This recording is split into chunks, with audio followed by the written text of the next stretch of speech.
very good morning to you. You are watching The Breakfast Show here on Sky News. One or two problems with our audio this morning. I'm sure we'll sort it out very shortly indeed. Want to bring you the very latest on what is happening in Turkey, as we are hearing that hundreds of people have lost their lives in Turkey. Meantime, back here in the UK, then we have got the biggest strike for NHS history. The very latest on that coming up in just a moment. It's Monday, the 6th of February. No water cue. The very latest from Turkey, where there is an earthquake that we're just hearing about. Hundreds of people have lost their lives. The earthquake was felt across here in the Middle East, and this morning powerful aftershocks and bad weather are hampering the rescue effort. These are the latest pictures reaching us here from southeast Turkey. Alistair will be with us throughout the morning to bring you the latest.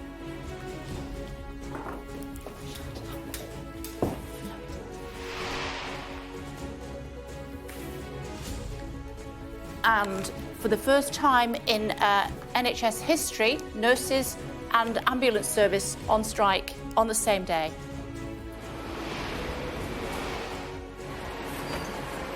I'm outside St Mary's Hospital in London, where patients are told to still call 999 in an emergency, but routine care will be badly affected.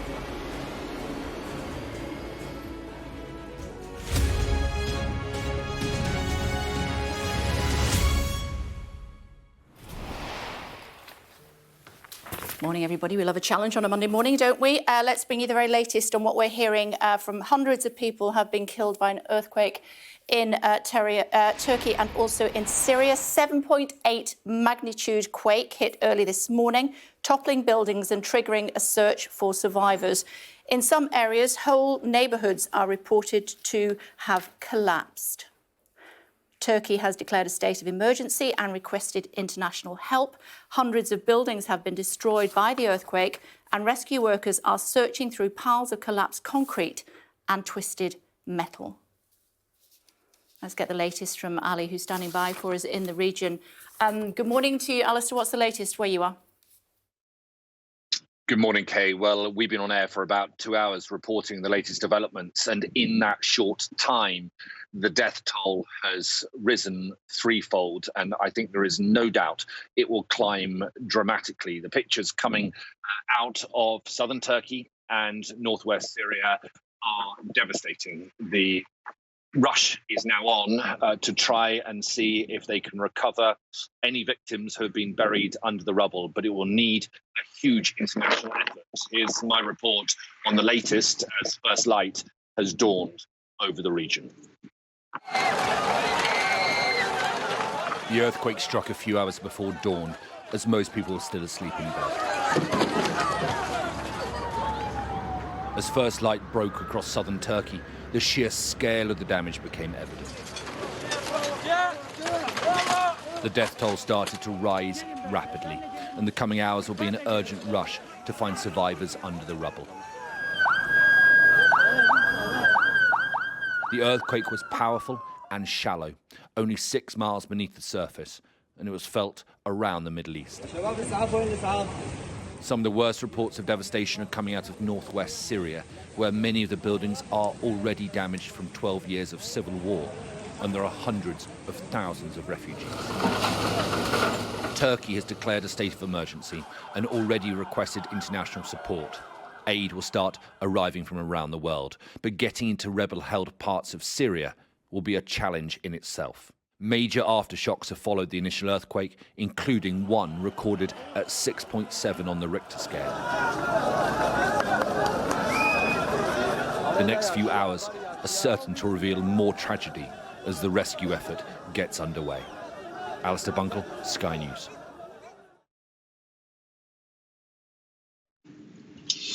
So as you can see from the pictures there, and they're emerging sort of every few minutes out of southern Turkey and northwest Syria, the devastation looks extreme and it looks widespread. The rescuers, and Turkey has a history of earthquakes, so there will be a degree of expertise already on the ground in Turkey. They have to go gently.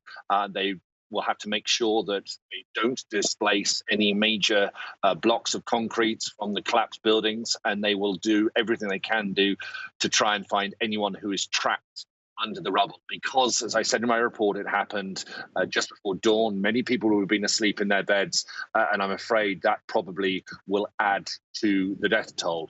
Coupled with that, you've got very bad weather, particularly in northwest Syria. It's cold, rain, reports of snow as well. That is not going to help matters. And then, it's the issue of simply trying to get aid into these places. Turkey will have its own diplomatic problems or issues when trying to accept international aid, although I'm sure they will do.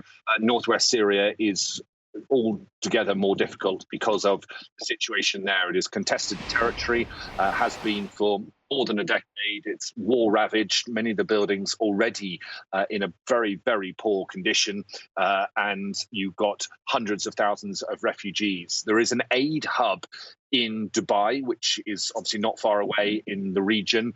Warehouses stuffed full of humanitarian aid, things like medicine, food, shelters, and specialist equipment that will be ready to go, but they will need to try and negotiate access in there, and they will need to do it as a matter of urgency, because in situations like this, it is no exaggeration to say that every minute counts, and particularly the first few hours after an earthquake like this, they try and find anybody who is still alive buried under the rubble. Yeah, 360 is the latest death toll that we are hearing, isn't it? But we're also hearing that the United States is immediately stepping up and offering aid to the country. That takes time to get there, though, doesn't it? Yeah, it does take time, although a lot of these organisations and charities who have the expertise to deal with earthquakes or other humanitarian disasters are on a very short notice to move anyway, and will try and move in there and offer their help as quick as possible. It's not easy to reach that part of the world, even at the best of times. But as I said, there is that aid hub in Dubai that is strategically placed in that sort of crossroads of the Middle East, crossroads of the world, really, with their airport connections. And if they can bring that into play, then that will help a great deal. Turkey, of course, is a NATO ally, a member of NATO.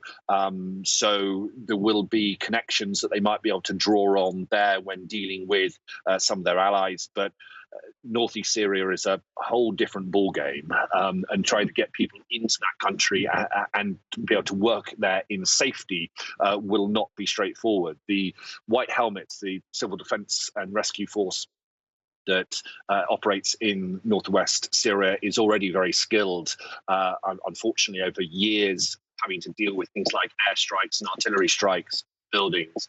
So they are on the ground, but they will need as much help as they can get. Yeah, just looking at Twitter, just seeing President Zelensky has just been tweeting, "I extend my condolences to the President Erdogan, the people of Turkey and the families of those who lost their lives in the earthquake, and wish a speedy recovery to all the injured.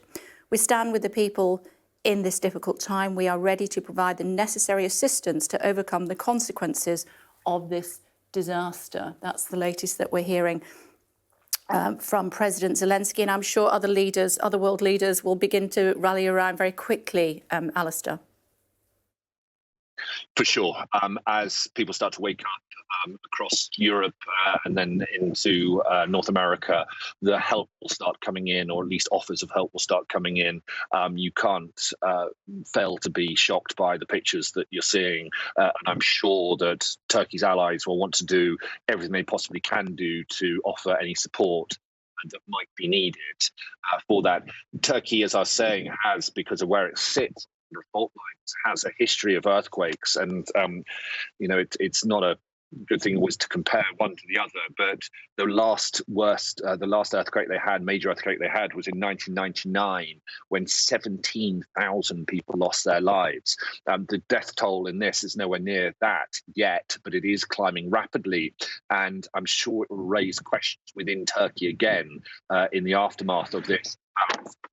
Building standards, housing standards, and whether or not a lot of the infrastructure, particularly in southern Turkey, which is a slightly poorer area of the country, whether or not they are built to sufficient standard to withstand earthquakes, given the history and the vulnerability Turkey has to suffering natural disasters like this. Yeah, and you were saying Syria, I'm just looking at pictures as we're chatting to you, Syria, some parts of Syria badly impacted as well. Do we know the latest situation there and the potential death toll? So the news coming out of Syria, just by fact of the situation there, is coming out more slowly than it is in Turkey, and we're getting fewer pictures from Syria. But the pictures that we are seeing and the news that we are hearing is very similar to what you can see now in Turkey, and that is buildings that have been completely flattened. As I was saying, a lot of them have already been damaged structurally from years of fighting. So that means that they would have been considerably weakened. You've got hundreds of thousands of refugees who are already living in miserable conditions that will be affected by this. The White Helmets, the rescue service there, have described this as a major disaster.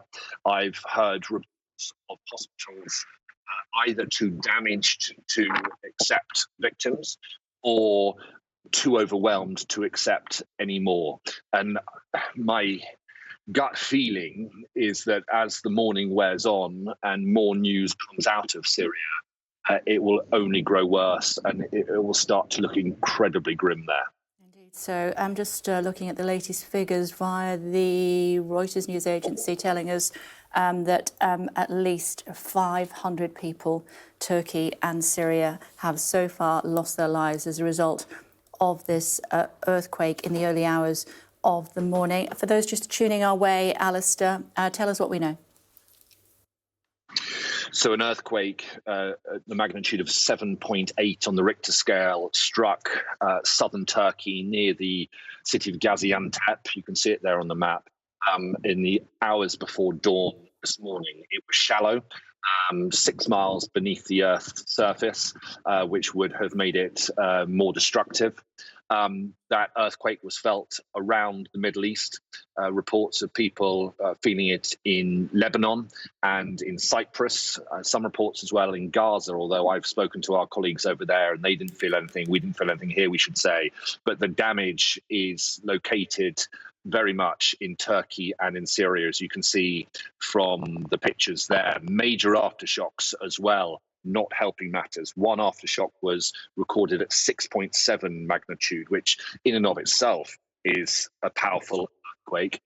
Bad weather conditions in some parts of that region are also a factor as well. Some areas experiencing snow at the moment. And as you can see from the video coming in, some buildings completely flattened, sort of pancaked downwards, and are just now piles of rubble underneath which there will be people trapped, some of them dead, but hopefully some still alive that the rescue workers will be able to get to and try and pull to safety. Yeah, we're talking about aid. As you said, it's in the region already from countries like the United States and the UK for just such an eventuality, given that we do see earthquakes in this part of the world. But I'm seeing that Gaziantep Airport has now been suspended for all civilian flights. And looking at some images of Hatay Airport in southern Turkey, it's been literally torn open as though a zip has gone down through the centre of the runway. There'll be no planes landing there. As I said, the latest we are hearing is more than 500 people having lost their lives. You were saying that the weather particularly bad there at the moment. I was hearing on the radio on the way in that people are running out into the streets in the early hours just at dawn when this earthquake hit. It's freezing cold, it's snowing, and they ran out with just what they were standing up in. Yeah, there's a cold front coming across the Middle East at the moment, which would bring some very bad weather.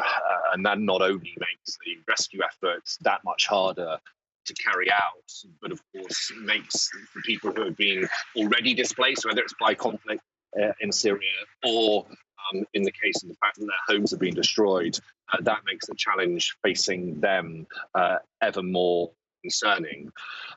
Aid has been pledged, as I said, but there is a diplomatic negotiation that will need to go on before it comes in. there are many expertise around the world, particularly in Britain.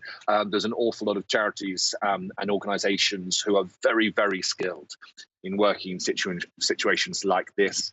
And they will bring in specialist equipment, from listening devices to using sniffer dogs as well, and go into the rubble and sniff out the location of bodies, or listen out for anyone who might be able to make a sound underneath that rubble, in the desperate hope that they can be located. So around the world, those kind of teams will be scrambling now and offering up their help in order to try and get access into the region. But there's a lot at the moment against them. We've spoken about the weather, we've spoken about conflict, but as you were saying, Kay, there, some of the damage to the airports in and around there.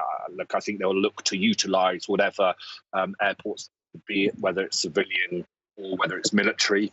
One of the keys in this kind of situation is when a lot of aid is flooding in, to make sure that you have some sort of intelligent, coordinated effort to distribute it and to make sure it gets to the right places. It's all very well having tons and tons of aid landing in cargo planes on a runway at an airport, but you need to make sure that there is the right kind of expertise to get it out and across the region into where it is most needed.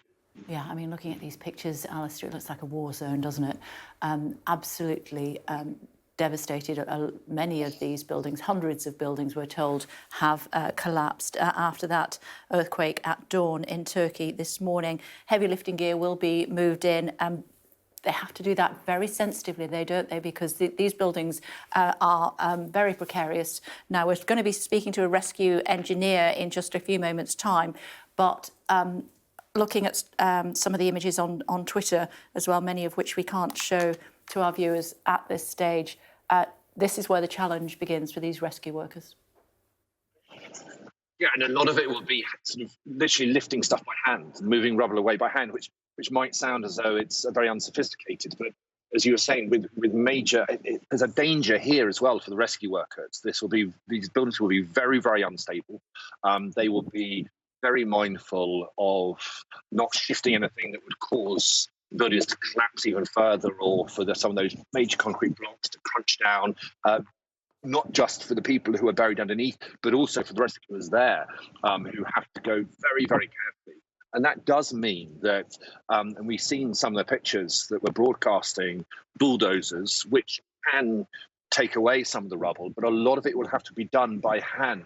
And whilst it is a rush against time to try and locate people, at the same time, you have to take it very delicately and very carefully as you go through this bit by bit. And this is just one building we're looking at. There are hundreds, probably thousands of buildings like this across that part of the region that will be in a similar state.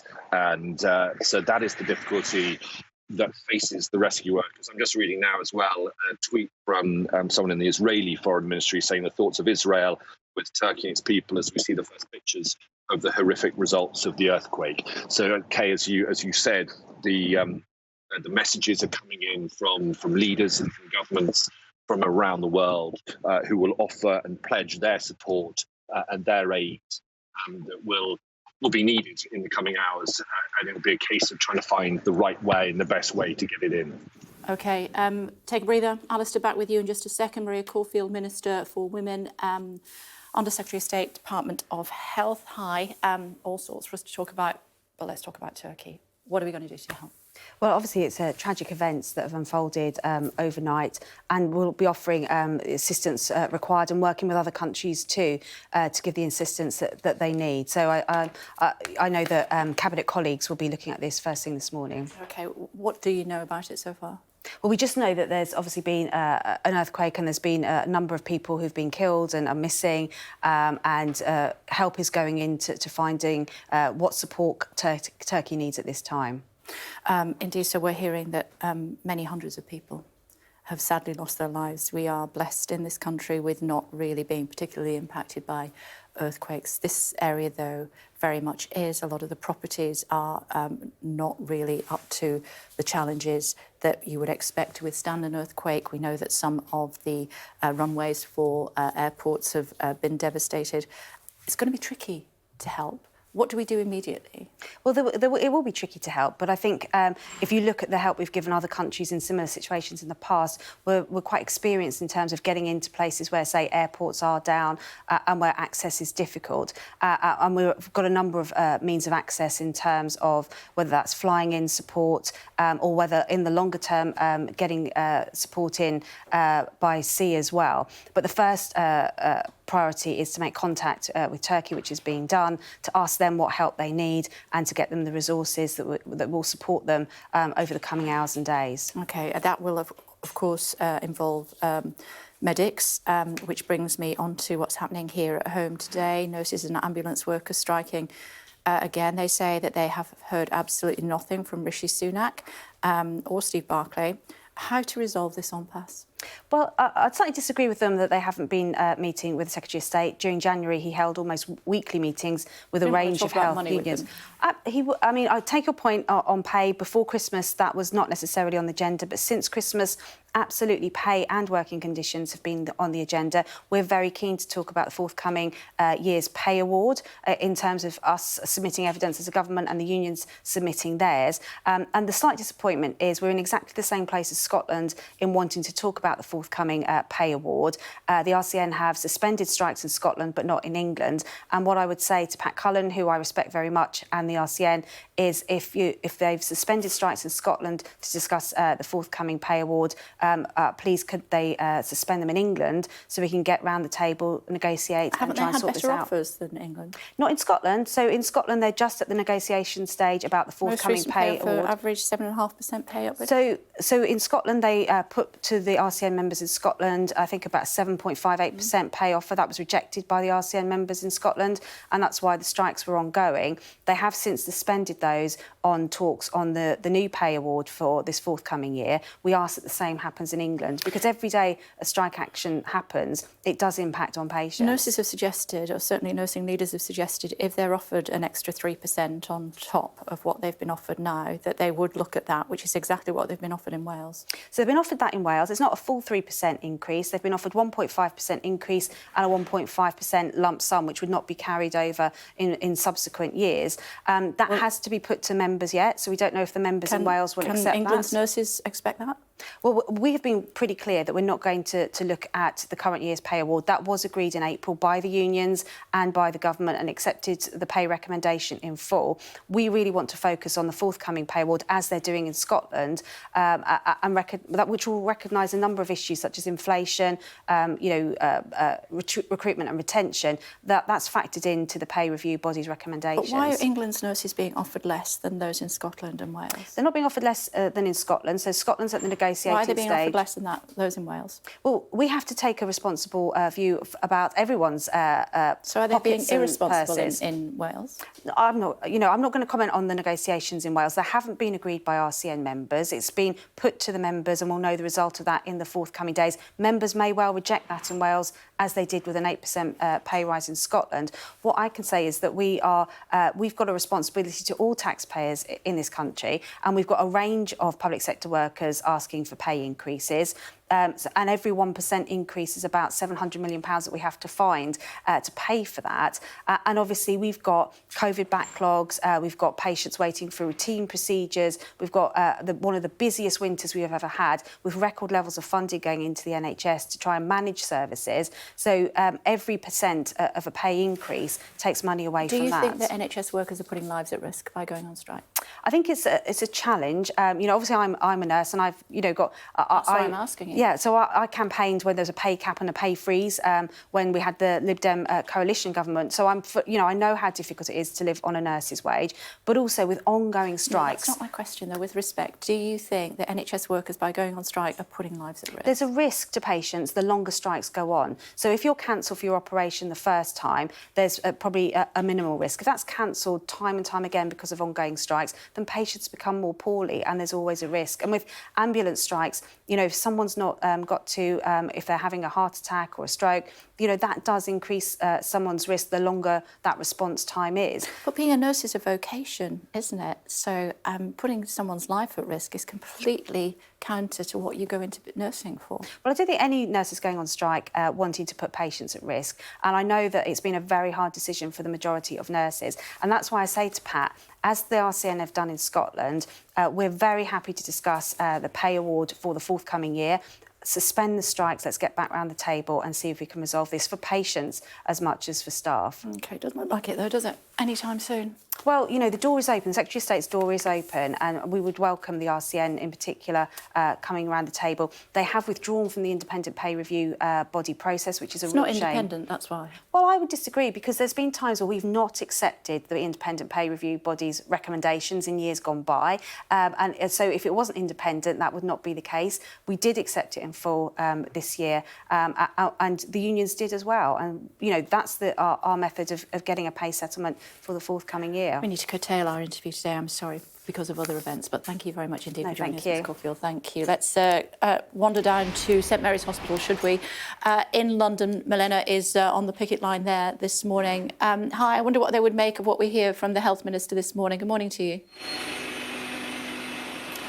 Good morning. Well, the picket line just getting started here, but this strike is expected to be more disruptive than previous ones because more hospital trusts are involved. If you have a life-threatening emergency, 999 will still come to you. Do ring it, but anything else that may be an emergency, you may not get a response. Similarly, with hospital appointments, many will be cancelled, and many elective surgeries. Now, elective surgery, a very broad term. It's things like hip replacement and hernia surgery. Those are things that really impact on people's quality of life. But the nurses here say they've been simply forced into this position by a decade of low pay that they say is driving thousands of nurses out of the profession. 25,000 of their colleagues, they say, left nursing just in the last year. This is creating a huge staffing shortage that is having an impact on patient care. Now, they have appealed directly to Rishi Sunak to take the reins of this negotiation because they say they haven't made a lot of headway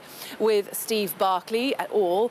They say, how come in Wales there's been an agreement, there's no strikes there, they've been suspended?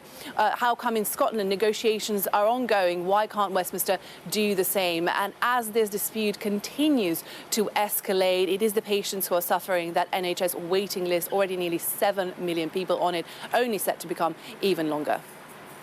OK, for now, thanks very much indeed. Obviously updating you on that story throughout the morning here on Sky News. But want to return to the breaking news you're waking up to this morning. A major earthquake in Turkey and Syria has killed at least 560 people and flattened whole neighbourhoods. The 7.8 magnitude earthquake hit just before 4 o'clock in the morning local time, with several strong aftershocks in the following hours. Tremors were felt as far away as Cairo. The death toll in Turkey and Syria expected to rise still further. These are the live images. Alistair is with us again now. Alistair, this is exactly what you were predicting, delicately moving brick by brick as they try to reach those that are trapped beneath the rubble as these buildings pancaked down at 4 o'clock this morning. Yeah, and it's that pancaking, as it's described, of buildings that is often the most delicate, most destructive in terms of casualties, but the most delicate to deal with for the rescue operation. And I think you're saying there a mixture between official rescuers, fire and rescue service, for example, paramedics, but also clearly volunteers, survivors of the earthquake, local residents who are there, I'm sure family members and friends trying to find their relatives amongst the rubble. They'll have to go very delicately. It is a precarious situation. It is not being helped by a number of other factors. Aftershocks, which are always the case after major earthquakes. I've seen reports somewhere of there being in excess of 40 aftershocks already in the last few hours, including one that was measured at 6.7 on the Richter scale, which is pretty severe earthquake in and of itself. Another factor that isn't helping matters, and you can see it in some of the clothing that people are wearing there, is the weather. It looks to be reasonably dry from those pictures, but elsewhere around the affected region, particularly in Syria, it is bad weather, including some cases of snow. So that will not just have an impact on the rescue effort, but it will also severely and potentially dangerously impact people who will have been displaced because their homes have been destroyed. And there are really multiple challenges facing Turkey and Syria now. I mean, the first and the most obvious is the search and rescue effort that will at some point turn to a search and recovery effort. Also treating those who have been wounded. More straightforward in somewhere like Turkey, which has sophisticated hospitals, less so in Syria, which has been the casualty of more than a decade of civil war. And I've heard reports this morning of hospitals there either destroyed themselves and so therefore unable to function, or just too overwhelmed to take any more casualties in. And then, as I was saying, you have the other factor of displaced people who no longer have homes to live in because they have been destroyed. Where do you put them? How do you house them in some warmth and safety? So those are all the sort of challenges that will face the rescue teams. That's why international aid will be essential in this, because of the expertise that it brings. Turkey's got a history of earthquakes, given that it sits on a few major fault lines, and so they will have the experience and the expertise there. But I think looking at the damage that's been caused, they will have to call on some international help. Now, Turkey, the government in Ankara, which is a functioning government, will be able to do that and will be able to coordinate the response in a far more sophisticated manner than I think will be the case over the border in Syria, where even just negotiating access for aid agencies will be a challenge in and of itself. And so the death toll already into the hundreds and climbing rather rapidly, I'm afraid. I just don't think that we are, seeing yet anywhere close to the true extent of what the reality probably is. And I have seen modelling online, and it's probably not, I think it's probably too much in the realms of speculation at the moment to say publicly, but modelling online being done by experts that is predicting this death toll to be very, very high indeed. Looking at reports not yet independently confirmed, but certainly looking at the images of the Gaziantep castle, built more than 2,200 years ago. So it has seen an earthquake or two in its time, and it appears to have been completely destroyed by this earthquake. We'll get an update on that, of course, and bring that to our viewers just as soon as we can. Within the last few moments, we've been hearing from the Health Minister, Maria Caulfield, and this is what she told us about what the Brits will do. If you look at the help we've given other countries in similar situations in the past, we're quite experienced in terms of getting into places where, say, airports are down and where access is difficult. And we've got a number of means of access in terms of whether that's flying in support or whether in the longer term getting support in by sea as well. But the first priority is to make contact with Turkey, which is being done, to ask them what help they need and to get them the resources that will support them over the coming hours and days. Let's bring in Mark Scorer, should we? Hello to you, Mark. Thanks for taking the time to join us this morning. It's heartbreaking, isn't it, when you see rescuers picking through the rubble to try to save people trapped beneath buildings. The death toll is going into the hundreds. You have worked on this sort of event before, Mark. Where do you start? Good morning. Yes. Firstly, I'd like to say our thoughts are with all those affected by the disaster, and it really is a terrible time for this to happen, and our thoughts are with everybody affected. Where do you start? That's a very good question. Initially, Turkey has a vast array of very well-trained teams that will be mobilising immediately to coordinate these search and rescue actions that you see on the screen there. It will then expand from there to reach out to the international community, as they've done so already, identifying the resources that they may need. Yeah, I mean, looking at the images as I'm chatting to you, it looks like a war zone. It's difficult to get in help, is it, aid from around the world, when we see that at least we're hearing that Gaziantep airport certainly has been suspended for civilian flights, but Hatay airport has been completely destroyed by the looks of it. Yeah, obviously the infrastructure to allow teams to mobilise and get in country may well have been damaged, but the international community is well trained for things like this. There'll be various options and situation scenarios that they'll be running through to work out the best and quickest ways to get their teams into country, whether it be over land or by air at a local airport, and more transport on from there. Yeah. Aftershocks are always a problem. We've heard of quite a few of them already, and that continues for days, does it? Yeah, certainly days, even weeks. It's something that the search teams have to be aware of, that they train what to do in an aftershock if they're deep within a collapsed structure, if there are safer areas than others. So it's certainly a risk of additional collapse of buildings, and something everybody on the ground needs to be aware of, unfortunately. Now, as far as Turkey is concerned, it's no stranger to earthquakes. It sits on quite a few fault lines. Can a country like Turkey ever be prepared, though, for this sort of level, magnitude of disaster? Yes and no. There's always more things that they can do, and as I mentioned, they've got a very well prepared teams and a network from local up to government level, constantly training, readying the local community as best they can to what they would do in a response. As you can see, lots of locals helping there. Whether they can be ultimately prepared to ensure that no buildings collapse and there's never any loss of life, I don't know about that. We're not there yet, but it's something that we have to work towards and hope for in the future. We see citizens getting involved, people who saw or felt what was happening at around about 4 o'clock local time this morning, ran out into the streets with what they were standing up in, and then want to do what they can to help. Do they help or hinder in a circumstance like this?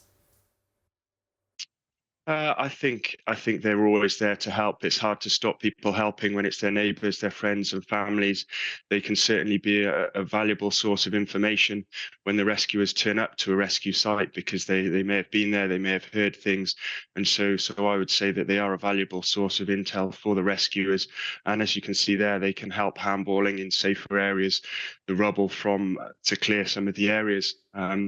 So yeah, I'd say generally they're a positive influence on the rescue situation, and often it's the locals in remote areas that are able to pull those that are lightly trapped under a building out more easily and more readily than having to wait for some of the rescue teams. Timing is everything, isn't it? It is a race against time when something like this happens. How quickly does the rest of the world need to mobilise to get there? Timing is a key issue, as you mentioned, and there's already a request for assistance that's gone out to the international community. Those teams that have been on standby already are very quick to mobilise, can often be there depending on their location within 12 to 24 hours, and then it's this first 3 to 7 days really that is critical for finding life under the rubble. OK, thank you very much indeed for joining us. Thank you. Just want to bring you the latest from our own Foreign Secretary, James Cleverly. Tragic loss of life in Turkey and Syria earthquake. Our condolences go to the families of those who died. Our thoughts are with the survivors. The UK stands ready to provide assistance. That's the latest from our own Foreign Secretary. And also we have been hearing from President Zelensky of Ukraine. Of course, he has been tweeting as well this morning. I extend my condolences to the President Erdogan, the people of Turkey and the families of those who lost their lives in the earthquake in Turkey, and wish a speedy recovery to all of the injured. We stand with the people of Turkey in this difficult time. We are ready to provide the necessary assistance to overcome the consequences of the disaster. We've also been hearing from the White House this morning, who have echoed what we've been hearing from the other two leaders, telling the people of Turkey and Syria that they stand with them at this incredibly difficult time and will be there to help and support them as quickly as is possible. The latest we're hearing that after an earthquake at about 4 o'clock this morning in the region, local time, buildings began to collapse. The earthquake between 6 and 8 miles deep, registering 7.8 on the scale, and we are hearing that hundreds of people have died in that earthquake. I think it's fair to predict that that death toll will only continue to rise, given the images that we are looking at the moment. Bearing in mind also that it is absolutely freezing cold in that region at the moment. As you can see from these images, the snow once again beginning to fall. Our thoughts with the people of Turkey and Syria. We'll continue to update you here on Sky News. One other major story this morning, the biggest day of strikes in NHS history as nurses and ambulance workers walk out on the same day for the first time. Let's get more on today's historic NHS strike action from Mike Padgham, the Managing Director of St Cecilia's Care Group and Chair of the Independent Care Group. Hello to you. Thank you for joining us on the programme.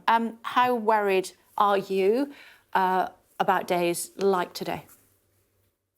Well, it's another worry for us, Kay, because social care is in its own crisis at the minute with massive staff shortages, but we will get through these next few days. But yes, it's a concern. We've got some contingency plans in place, but we're just hoping for the best we get through it without any serious incidents. What is the current situation in care homes across the country, looking at the number of vacancies that are available, something like 165,000 last year, 10% of the workforce? That's alarming. Oh, it is. It is certainly. And we want the government to address that issue as well. But I guess we're on today really with the ambulance strikes and the nurses strikes is we are finding it tough anyway in social care, but we will get through today. We've got the plans in place. We've got no shortage of advice on what to do. But basically, common sense will come into play. If we can't get access to emergency services for category 1 or 2 calls even, then we will actually address matters ourselves, if necessary, by taking anyone that's seriously ill to hospital ourselves if there's too much of a delay. So we've got plans in place, but let's hope it doesn't come to that. What do you do if someone needs to go to hospital today?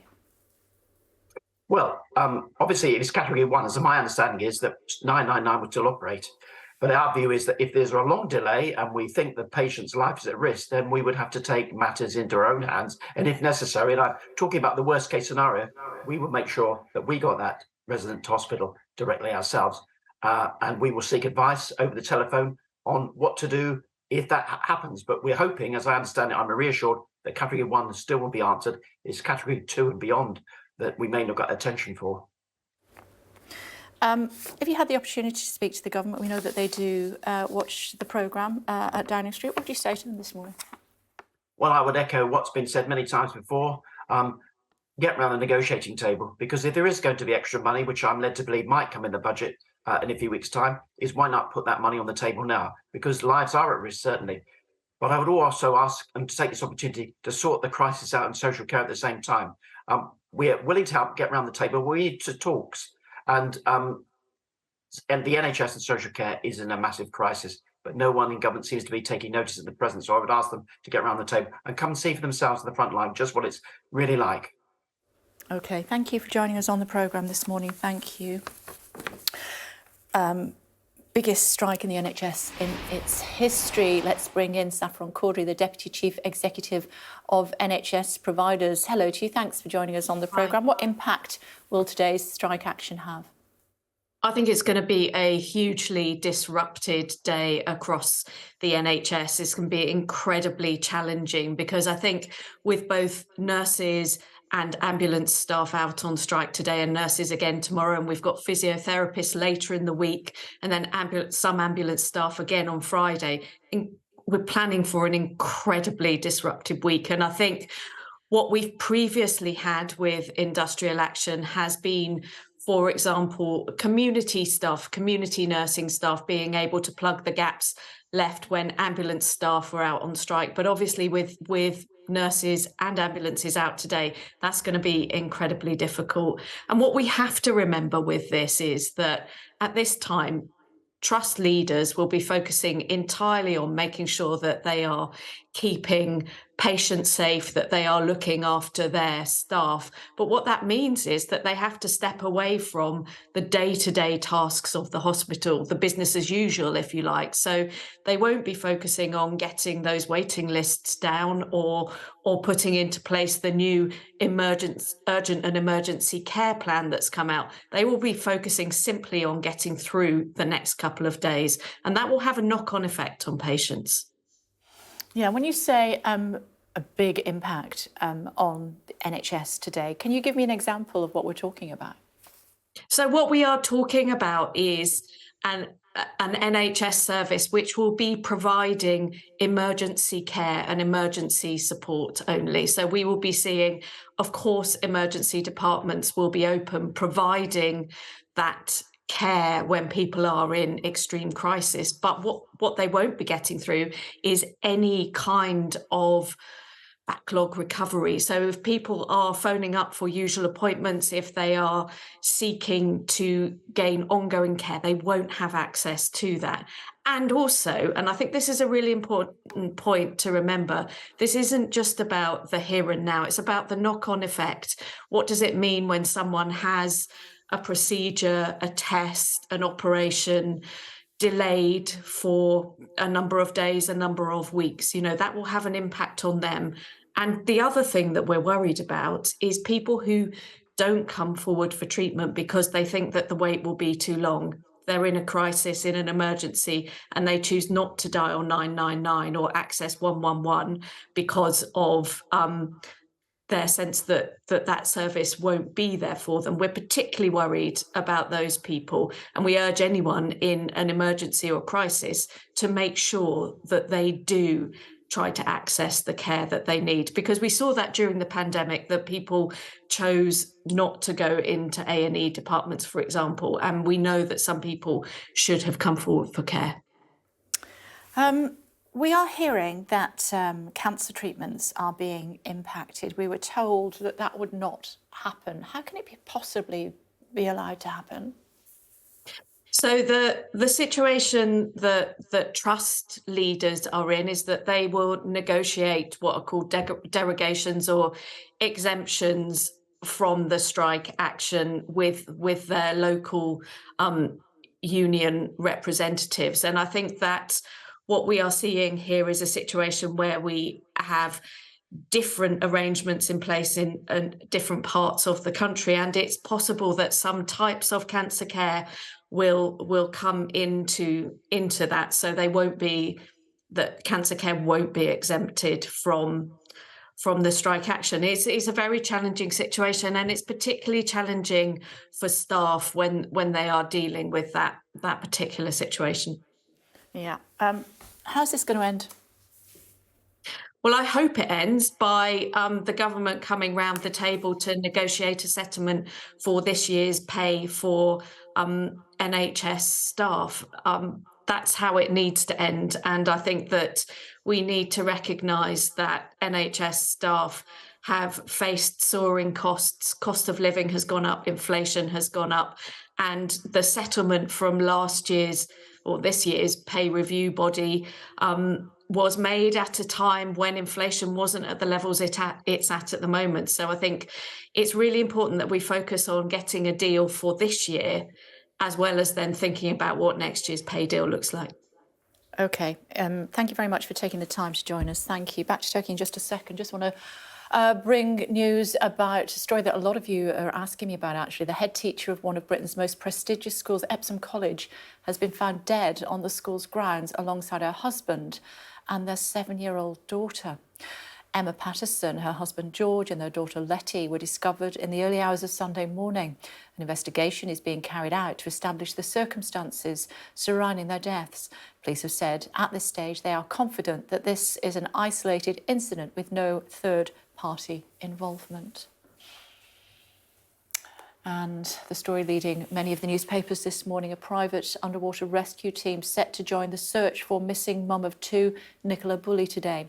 New images have been released from the family's home, security CCTV of Nicola the day that she went missing.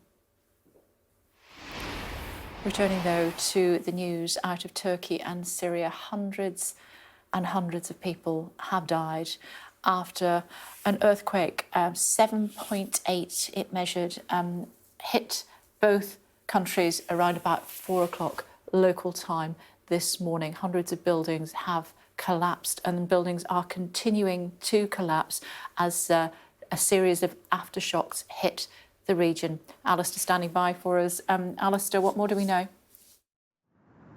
Okay, that video that we're seeing now, that internal CCTV of what looks perhaps like a bar or some sort of shop, it goes on for about a minute and a half. So that gives you some idea of how long the earthquake lasted. It was a powerful earthquake as well, 7.8 magnitude, and it was quite close to the Earth's surface, around 6 miles underground. And so all of those factors combined have made this into a major disaster for Turkey and for Syria. The death toll, which is rising rapidly and well into the hundreds now, is certainly going to rise considerably. Modelling I have seen is from experts is putting the potential death toll well into the thousands. And what is happening now on the ground, as you can see, is an effort by emergency services and by local civilians to try and clear some of the rubble from some of the collapsed buildings and to locate anyone who might be trapped underneath. Wider afield, there is an international effort that is mobilizing with offers of support coming from around the world, both from governments but also from the private sector, because there is an awful lot of expertise, particularly in the UK, but elsewhere in Europe, that can be deployed at short notice into situations like this with specialist equipment to try and locate anybody who might still be alive underneath, or to retrieve the bodies that will have died as a result of collapsing buildings in this earthquake. So a major disaster to hit the Middle East. It was felt around the region, but the damage focused around the epicenter, not far from the Turkish town of Gaziantep in southeast Turkey, and across the border in northwest Syria, a country and a part of that country that has already been devastated by years of civil war. Buildings that are partially collapsed or destroyed because of the fighting, and many thousands of people already displaced because of that conflict, and now they are facing this. Yeah, we've heard from President Zelensky, who's offering support. We've heard from our own Foreign Secretary here in the United Kingdom, James Cleverly, who's tweeted within the last few moments, talking about the tragic loss of life and saying the UK stands ready to provide assistance. What sort of assistance, from what you're saying there, do they need? And these things need to happen quickly, but of course we've seen the damage to the infrastructure, haven't we, already? Assistance needs to happen as soon as it is feasible to do so. So they will want to get teams and aid into the country as quick as possible. But what you do not want to do is suddenly flood a disaster zone like this with manpower and aid, with no sense of centralized coordination, because there'll be multiple locations, multiple towns, villages in order to focus on. And is no good having an airport that is stuffed full of cargo planes and pallets full of aid with no strategy or thought behind it. And so that is where the international community will have to work closely with the Turkish government. It's, again, I keep saying it, but it's harder when it comes to Syria, because it is a contested area up there. The regime down in Damascus have very little control over what happens up in northwest Syria, and so trying to coordinate matters there will be even more complicated. And then you factor in conditions on the ground, airports that are partially destroyed, runways that have been split open by the earthquake. These are all problems that can be navigated around, but they must be done so through a process, and not just a case of everybody rushing to a country to try and help when things are as delicate as they are.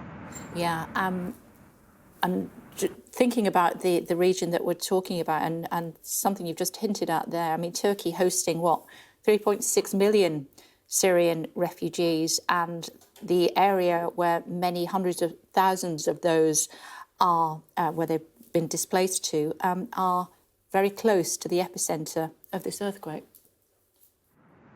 It is. I mean, Gaziantep is one of the major towns just on the Turkish side of the border. So it is something of a sort of refugee crossing road. It has been in years past. And Turkey has been a sort of a holding centre for a lot of Syrian refugees, millions of Syrian refugees that have fled the country, fled the fighting. Turkey has received an awful lot of international, particularly European money in order to sustain that for the past few years. And there will now be even more people displaced because every building you see is either an apartment block or someone's home, and they can no longer inhabit it, and so they will need places to go and stay. And so that is another facet of this rescue operation that will need to be considered. There is a major aid hub not far away in Dubai, warehouses stuffed full of equipment and aid that can be brought into play very quickly if necessary. But as I say, these things sort of don't always happen at the click of a finger. There are behind the scenes diplomatic and political considerations to take into account. So it is always going to be a balance of getting there and getting aid there as quick as possible, whilst also making sure it is done in the right and proper way. OK, for now, come back to you in just a second, Alistair. Thanks very much indeed. If you're just tuning our way, looking at these live pictures from Turkey as rescuers start to pick through the rubble to try to rescue those that have been trapped as building after building collapsed. 4 o'clock this morning, an earthquake measuring 7.8 on the scale hit the region for at least 90 seconds. We started by saying 30 people had died, then 50, then 100, then 200, then 300, then 400, and the latest figures are moving towards 500 people having died. Looking at the images of the collapsed buildings, that death toll is going to increase still further.